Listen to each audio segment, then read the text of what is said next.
Hello and welcome to my channel. This is my life for Ire, and today we're casting our own gameplay, and this is a ladder game, French versus Delhi, and this is a replay. Actually, this is a VOD, a video of the game that I recorded when I was playing, and now I'm just casting over the video instead of the game itself because you can drag to any point of the video very quickly. Because if you watch replay, you cannot go back. You cannot rewind. Anyway, let's just jump into the game and I'm gonna talk about the thought process, how I play the game, all that good stuff. Alright, so versus Delhi. Delhi has very clear goal of capturing all the secret sites, so that's something you have to pay attention to. Uh, just keep an eye on the secret site and not prelates, their monks. Alright, so this is my build order. My build order is to get 7 food, and the next villager will be building a house and immediately a mining camp. That's what I do, but BCQT does it pretty differently. He'll usually get double scout. I think double scout is the current pro meta according to him. Last time I checked. But you know, meta could change all the time. And the way he play is to get a pretty fast mill, so he will get a pretty early wheelbarrow, which is something I don't do. I delay my wheelbarrow because I want to get a double TC. I get fast double TC. But anyway, that's just how I play. I could also try out BCQT's build order. You know, pro build order is supposed to be much better, but sometimes it may not fit your style. I don't know. I definitely should try it. If you step out of your comfort zone, you know there are a lot of build orders. Pro plays are definitely much more superior, but you are not playing the way exactly he plays. Like if you are not able to be as aggressive as BCQT, then if you are building stuff in according to his timing, then your build order will be off because you're not being as aggressive. You're not delaying your opponent's build time, and yeah. So basically, that's that. So if you want to copy build order, you're not only copying when to build what structure and what villager go to mine what resource, you also have to learn how he utilize his units, how he how he harass, doing all those stuff, and being active on the map instead of just knowing when to build. But you know, before feudal, there's always a basic foundation of when to build what. This is basic build order, and then after that, uh, the game just progressing to a more and more spontaneous state. Right? You kind of just have to improvise as the game goes. Alright, so I have 3 villagers on the School of Cavalry, and the scout keeps getting more, trying to get more sheep. I didn't get too many sheep. And yeah, here I usually get my start to mine stone when I am building the first landmark. And I put 3 or 4. I like to put 4 to speed it up. Put 4 villagers on stone to get pretty fast 300 stone, and then just put all, I always rally my villagers onto wood, and then just build second TC as fast as possible, as soon as possible. Sometimes when I play ladder game, when the game is very intense, I will forget. Sometimes I forget, but yeah, try not to forget, obviously. Sometimes I forget to build second TC. I got 300 stone and I put them back on wood, and I forgot about them. But yeah, that would be a wasted potential, so definitely try to not forget them. And my meal is very late, as you can see here. I think you should get the meal earlier. And indeed, I actually got food capped. Like my food income just stopped after the sheep was finished, and I didn't get a mill in time, so that was a mistake, something I could have done much better. My food income the whole game actually was pretty bad. Like I had to constantly pulling workers off of the wood line to build farms because I didn't have a very good farm production in the first place. It's kind of distracting from the battle. Anyways, scouting a little bit around his base, trying to see if he's building, barracks and stuff. It being early aggressive, that's something you need to do. Just register. Sometimes, I scout, but I don't register what they're doing, especially versus Mongol. Sometimes I see they are building barracks around the oval, but my brain don't register, so I just miss that, and they just all in and kill me. All right, so as soon as you age up, you should build a archery range to complement your knights because they counter spearmen really really hard. First knight coming out and send them straight across the map and got harassed by the scout a little bit. It's okay. And here I spotted that he's getting very early forward towers, trying to take control of the map. In the center, obviously, is the sacred site. It's something he needs to take advantage of. And here you can see that I was tunnel visioning on other things and forgot about the food. As you can see, the sheep is running out, and I will be running out of food very soon. Okay, so we have 300 stone. That's very nice. I put them back on wood, and as soon as I hit 400 wood, I will start a second TC. And this second night, splitting them up is very important. One is on Haki 2, one is on Haki 3. And then the one on Haki 3 actually caught one villager off guard. He didn't have any spearmen protecting him. He's trying to wall. The wall is very ambitious, over ambitious, I guess. Too forward. But I'm I'm no expert on daily build orders, so I can say for sure you shouldn't do this. But in my opinion, it looks too over ambitious. Anyways, I've sent my archers forward to counter the spearmen because I knew that he had only spearmen. He could only build spearmen. Didn't have his own archers. There you go. Look at those idle villagers because they ran out of food. Now emergency mill. He's been built super late mill. Something you shouldn't do. You should get mill much earlier. Yeah, a lot of mistakes in this game. Look at this. It basically forced me to stop producing villagers for quite a long time. Like, I don't know, 20-30 seconds. It's really crucial, especially in early game. You should never halt your villager production. So yeah, that was a big mistake. A small mistake will snowball into something bigger and bigger in a later stage of the game, so definitely try to not fuck up in the first place.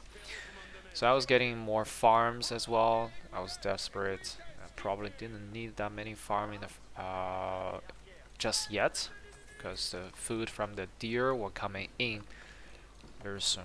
But anyway, I was a little bit, anxious about food at the moment. Anyways, and as archers protecting me, got knights harassing him from behind, saw that he pulled off of the gold. He was not getting gold income. I don't know, maybe he was getting gold from somewhere else. No, it doesn't look like it. Okay, so I was just trying to take down as many wall as possible, like just because they will hinder my push and harass. So I definitely want to have a clear path to his base. Okay, so this knight is still, uncontested. Just scouting a little bit with the knight as well. Alright. So yeah, I was building more farm. Yeah, my food production is so bad. This is the biggest mistake in this whole game. My food production was terrible. Macro sloppy is the biggest sin in RTS. Alright, so now I see that he's pulling archers. He built a lot of archers. I cannot fight him. I can only 4 archers, so just promptly pull back and retreat. You don't have to fight in early stage of the game. Just harass, distract, and being annoying, be a nuisance to him. Don't take fight that you cannot win. Alright, so what can I do about this tower? There's nothing I can do, so just go around it. Don't do anything, you know, dumb and rush. Alright, so Knight still being annoying behind space. I wonder where does he get gold at all? Like, he doesn't have gold, right? How can he age up? That's my question. Anyways, my goal is to print a lot of villagers and go into a very strong castle economy and just mass units. Mass infantry, that's my favorite. I love men at arms, so that's my plan. Alright, so now I got a notification that he's capturing the secret site. I sent knights over there right away to trying to delay or deny him, and I sent another knight over to the one on top left side as well, because I knew that he would not only send one monk to one side, he would send monk to other side as well, because you know it's some very natural thing to do. So yeah, there you go, taking care of this monk and recapture the secret side. He's trying to wall me off, which is annoying. I had to take down I had to take a lot of time to take down the wall with knights. The knights don't really do that much damage to the wall. Very slowly. You know, the torch damage is fixed on every infantry melee unit. So yeah, this knight's attacking the walls, probably a waste of potential. He probably should have harassed in his base instead. So that's a small mistake there. All right, so yeah, I'm approaching castle age here, and you know, it's not particularly fast, but it's okay timing. So yeah, castle. I like to pull all my villagers from the wood to build the second landmark. Guild hall, always put it on, set it on gold, and after that, once you enter castle age, I just built a lot of barracks. At first maybe 3 or 4, and then eventually go up to 7 or 8, or even add another archery range. Probably should have added another archery range. I think I got only 1 archery range in the whole game, but probably 2 would be a good number because crossbowman is really good. So basically, my unit composition is mass men at arm and mass, oh, not mass, but build as many crossbowmen as possible, and then consistently building knights because knights are so powerful and very mobile as well. And then build mangonel. Just build as many mangonels as possible. So all this stuff that I need to do in castle. All right, so I entered castle age, and I was walled out of his base. So I guess he took the chance to mine enough gold to actually go into next age as well. So good for him there. And yeah, still rallying all villagers on wood because you need a lot of production facility. You need a lot, as I said, of barracks and all the good stuff to enable you to produce units in just a few minutes. So yeah, always rally villagers on wood, especially when you don't know what resource you should get. Always put them on wood because you can build farm, you can build a lumber camp, you can build mining camp, you can build all kind of stuff with them. You can build outposts with them. So yeah, wood is the most essential resource for infrastructure. Alright, so I see now he's poking a little bit. I have pretty formidable army, so I'm not afraid. On the contrary, I was considering to attack him actually, but I kind of thought twice about it because I thought, okay, I had a tower there, maybe I could take advantage of that tower. And then he moved out, and I saw that the size of his army is tiny, and I just pushed and grabbed some free kills. And indeed, he has a very small army actually on the map. He doesn't have a big army like I do. Like he just entered Castle Age. He doesn't have men at arm, doesn't have crossbowmen. He has very weak archers, and he had to run away with archers. So this is the opportunity for me to take down his wall and actually take control of the secret site. And yeah, idle worker issue here.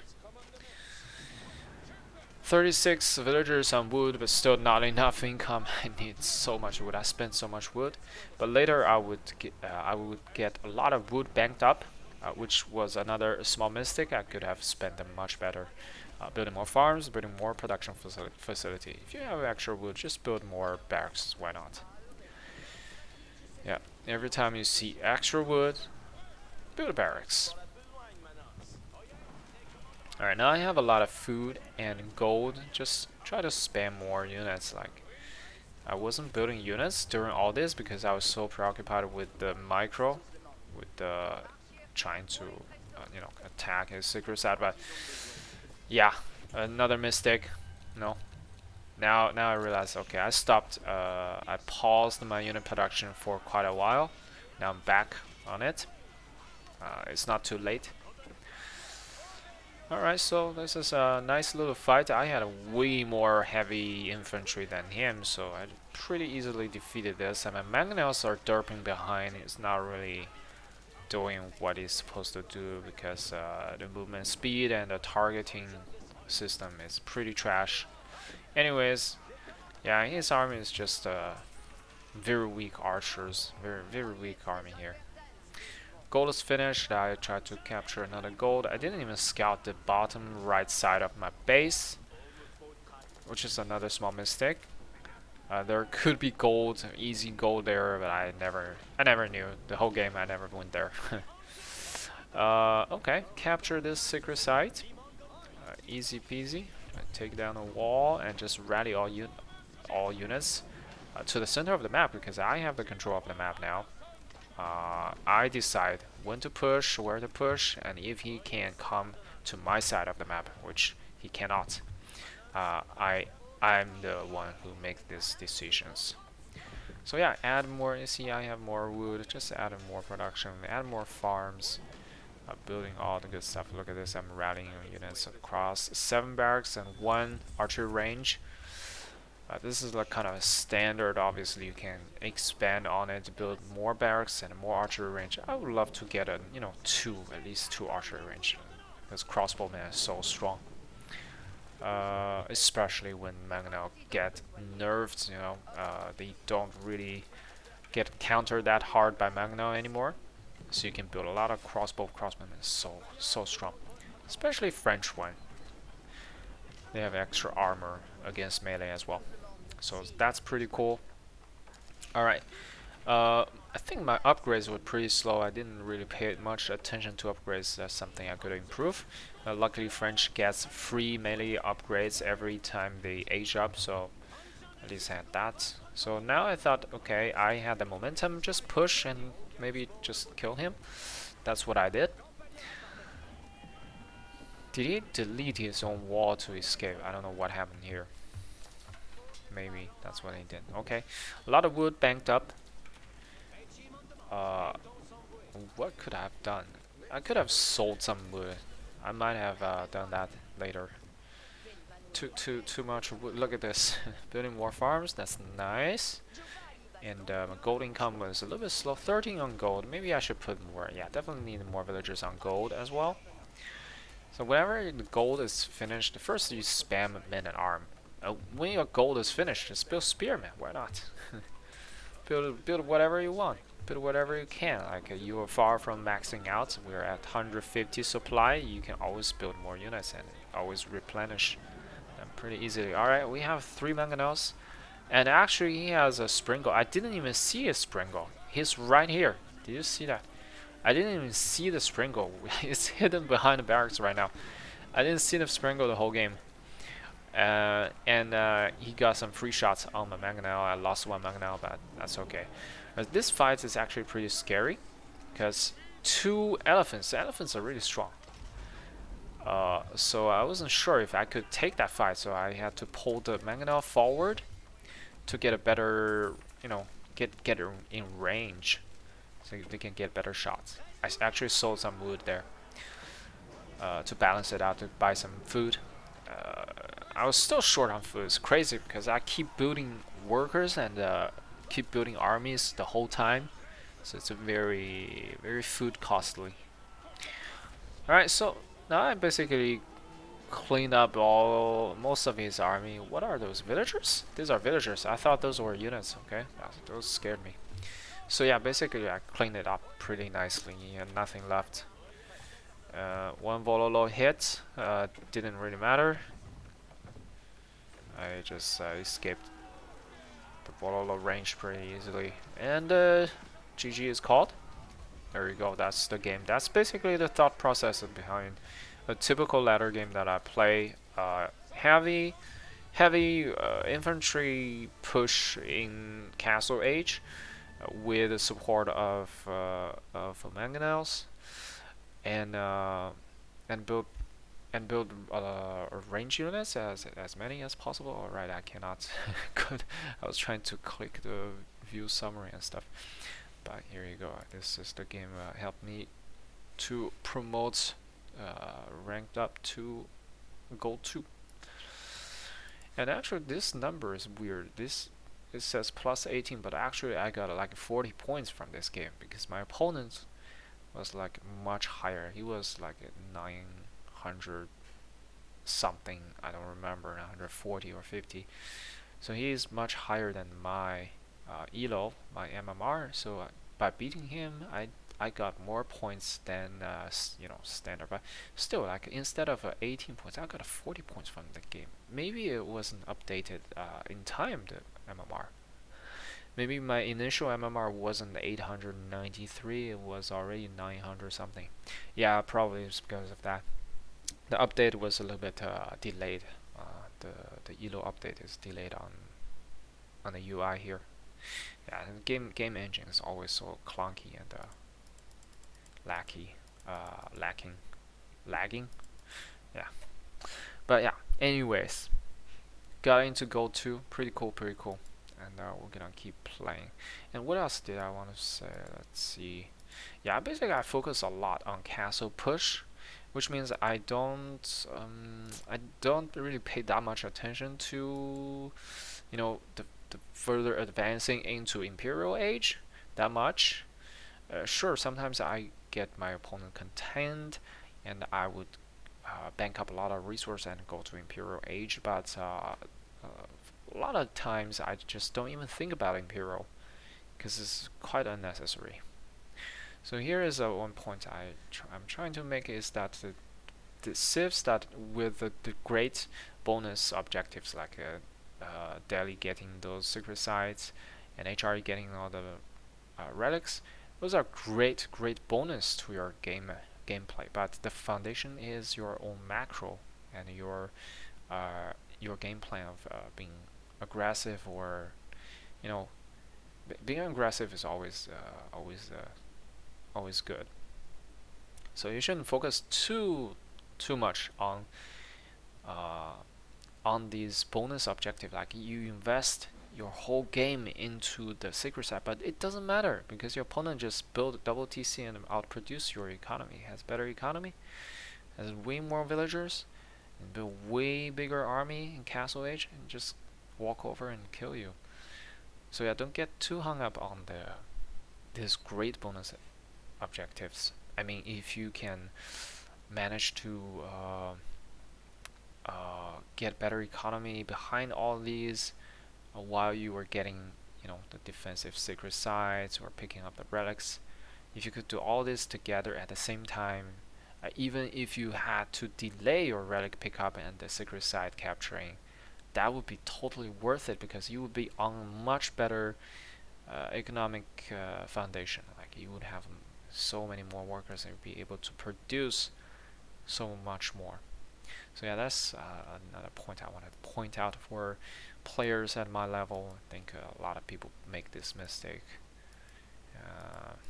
of over committing on the bonus objectives, especially with the HRE. Is very typical.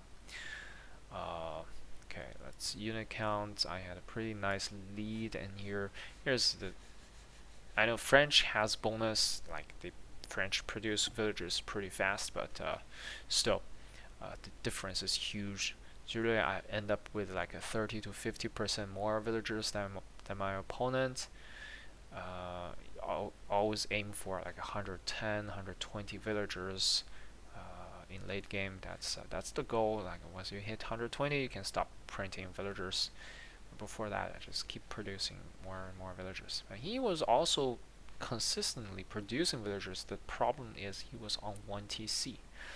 He wasn't producing as fast because he invested all the resources on getting the free gold income, the secret sites. So sometimes it's not worth it to try to get the fast free money, free income. Sometimes it's worth it to just fix your own, to get your own economy up, and then you go grab all the extra, the bonus. But yeah, that's my point. All right, that's it. Obviously a lot of mistakes in this game. Mostly is just sloppy gameplay. It's not very tight macro. Forgetting the mill, forgetting the food income, all those mistakes. Very typical, very classic. And then when you are under pressure, you make even more mistakes. So that is something even worse. You have to practice a lot.